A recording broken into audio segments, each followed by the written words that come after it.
Bahor mavsumida ko'pchilik yerga daraxt ko'chatlarini o'tkazib, o'zidan bog' qoldirishni niyat qiladi. Keyinchalik esa uning soyasidan odamlar bahramand bo'lsa, nevasidan dasturxonlar to'kin bo'ladi. Hozirgi lavhamizda bog'dorchilikning hadisini olgan tajribali bog'bon faoliyat haqida so'z yuritamiz. Qaysidir tuman parrandachilikka ixtisoslashib tanilsa, boshqa biri qovun yetishtirish, sholi yoki nok kabi mevalar yetishtirishda katta tajriba to'plagan. Hozirgi lavhamizda esa qishloq xo'jaligining bog'dorchilik yo'nalishida yetakchilik qilayotgan Gurlalik bog'bon faoliyatiga to'xtalamiz.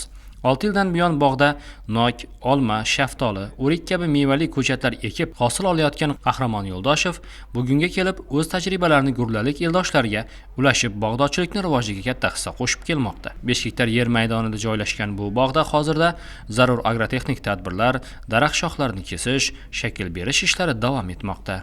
9 gektar shu bog'da mana 6-yil bo'latir. 2019da oldik. Mevani 3-yil hosilda yaxshi berib boshladi bu.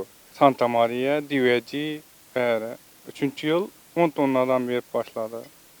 4-yil 15 tonnadan, 24da 20 tonnadan berdi, Xudoga shukr. Turistik navida bu mahalliylashtirib Mahalliniki umri uzoq bo'ladi. Shu mahalliyashtirilganim meva berib boshladi. Yaxshi mevasi 9000 ko'chatim bor. Turkiyadan olib keldik. Bog'da asosan nokning 10 dan ortiq navi yetishtiriladi. Ular pishib yetilgach, yil davomida bozor rastalari-yu xalqimiz dasturxonini to'ldirib turadi. Ko'chatda shu ekkanda ta'mirlarni kesib, birinchi yil shu tillarni geogomuz tashab, tez yuradi. Shaxalarni ikkinchi yil 40 versa tez rivojlanadi ko'chatda. O'rtacha hosil shu 7-8 tonna gektar. Bitta 7 kilo, 8 kilo. Bu 4 ga 2,5 sxema egilgan. Olma bo'ladi 4 ga 2,5. Nashutdan ham 4 ga 2 qilib eksadan bo'ladi naqdi. Hosili yana oshaveradi. Har oyda mana iyun oyidan naqdning pishib boshlanadigan bor. 18-20 cheslada iyunda, iyulda Etrushka degan iyunda pishadi. Carmen iyulda pishadi. Santa Maria avgustda pishadi. Obod sentyabrda pishadi. Diveji oktyabrda, noyabrda o'zdim divejini. Bu suqqa qirovni 3-4 qirov yedirib, üstse ochilishib shirali bo'laveradi bu. Shunday zo'r saqlash, xalandiksiz ham saqlanadi. Mana hozirgacha mana o'zimizda xalandiksiz saqlanib turibdi. Bog' xatari orasida kachka bilan mashigaman. Masham unda sinovimizdan o'tdi. Bog' xatarini begona o'tlardan chiqarmaydiganmish. Ko'p mehnat talab qilmaydigan.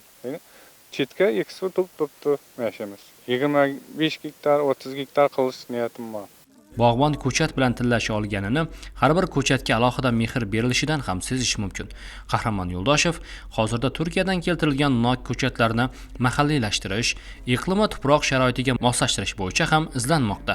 Bundan tashqari tumanning Amudaryo mahallasidagi ishsiz fuqarolarga ish o'rni yaratib, ularning ham bandligini ta'minlamoqda.